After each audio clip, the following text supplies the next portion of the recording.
আগামী 27শে ডিসেম্বর রোজ শুক্রবার বেলা 2 হইতে চাঁদুদ্যান মাঠ সংলগ্ন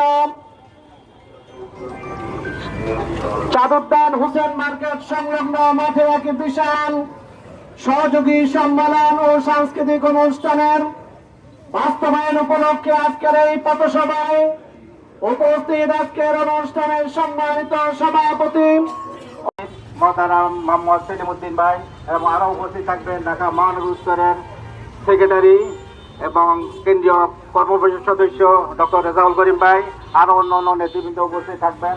আপনারা সবাই উপস্থিত থাকবেন, উপস্থিত থেকে দলে দলে যোগদান করে সবাইকে সাফল্যমণ্ডিত করবেন। এখন আমাদের শোভাযাত্রা শুরু হবে। শোভাযাত্রায় আপনারা সবাই অংশগ্রহণ করবেন। সবাইকে অংশগ্রহণের জন্য উদারতা আহ্বান করছি। আসসালামু আলাইকুম ওয়া রাহমাতুল্লাহি ওয়া বারাকাতুহু।